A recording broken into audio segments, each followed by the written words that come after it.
Everyone knows the story of Puyi, if you're watching this video voluntarily at least.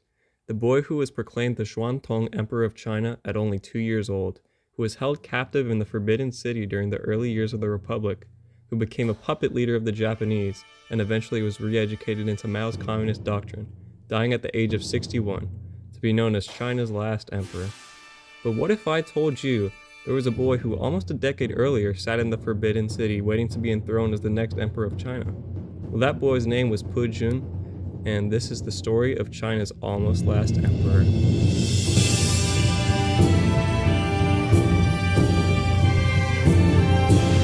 The year is 1898.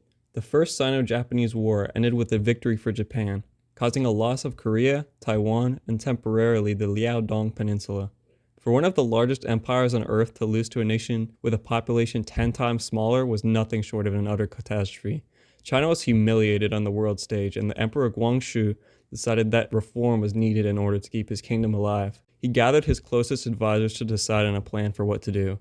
They decided on bringing Kang Yu-wei, a Confucianary writer and activist, to the palace.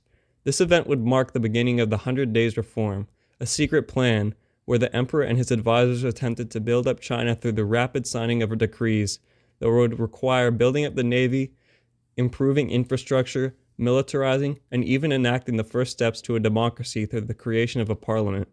The emperor's aunt, Empress Dowager Cixi, who had previously served as regent under Guangxu and the previous emperor, her late son Tongxi, saw too much modernization as a threat to the empire, and once General Yuan Shikai spread the news to her ally Ronglu of what was going on in the Forbidden City, she was furious. She came with a massive army to the Forbidden City, where the young Guangxu emperor, foreseeing her arrival, had already ordered his advisors and Kang Yu-wei to flee the country, to protect them from certain execution.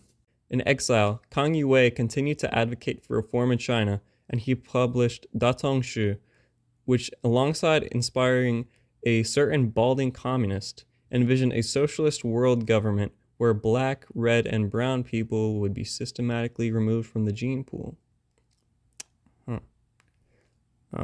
Getting away from that, the emperor himself was placed under house arrest on a small island in the Forbidden City, and kept away from his true love, the pearl consort Zhen.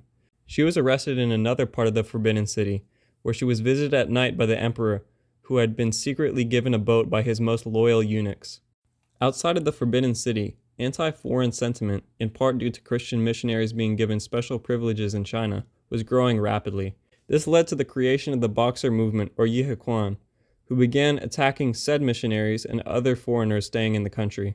A full rebellion broke out the following year in 1899, and Prince Duan, real name Zai Yi, a fiercely anti-foreign Qing official, brokered a meeting between the Empress Dowager, the real ruler of China by now, and the Boxers, who claimed to be immune to bullets. The Boxers demonstrated a performance that somehow convinced Cixi that they weren't lying. And from here on, the Boxers and the Qing government were in alliance against the foreign powers in their new 8-nation alliance between Austria-Hungary, Britain, France, Germany, Italy, Japan, and Russia. Now you're probably thinking two things. 1, is she mentally impaired? And 2, when on earth are you going to start talking about the actual topic of the video? Well, I can't really answer the first part, but to answer the second, right now. Seeing that the Guangxu emperor was fundamentally opposed to the Boxer movement and the ultra-conservative party ruling China, as well as being sterile and having a few problems with illness, the idea of picking an heir started floating around.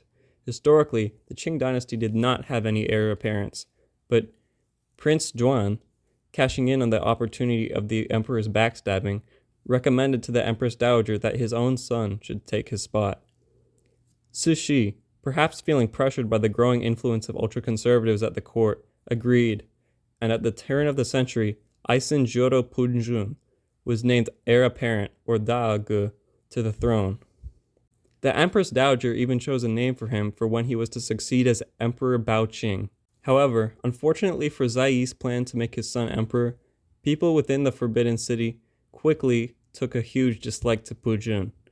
He came to the palace with all the standard procedures, learning how to live like an emperor, but it became clear that Pujun, only about 14 at the time, was a little scoundrel. He broke all sorts of rules. Pujun walked around the palace at night, got philanthropic with the palace maids, and even pushed around the Son of Heaven himself. One time, one of the maids was being punished by the Empress Dowager, and she was found to be wearing Pujun's underwear. Naturally, this earned him some enemies. Once, a eunuch brought him some tea, claiming to be from Sushi. Pujun went over and thanked the Empress Dowager for it, although it was found that she had never sent it to him. The tea was found to be poison, and the eunuch was beheaded. Outside of petty palace controversies, the Boxer Rebellion was quickly turning against the Qing's favor, with the siege of the international legations being the final straw for them. It was decided that the hardline anti-foreign princes should be stripped of their titles and exiled, with Pujun's father Zai being forced to relocate to Xinjiang, and Pujun, for being his son, was no longer to be the heir to the throne. Pujun instead decided to move to his mother's home, and then to his uncle's, where he grew a liking for his daughter. Naturally, he married his cousin, and later they decided to move back to Beijing. He then held a few minor governmental positions and gradually shrunk himself into poverty due to his opium addiction. Adding to this, Christian socialist warlord Feng Yuxiang taxed the former Qing palaces into oblivion. Pujun sadly died in 1942 at 57 years old. The dreams of the Baoqing emperor were never to be. Moral of the story, don't do drugs, kids.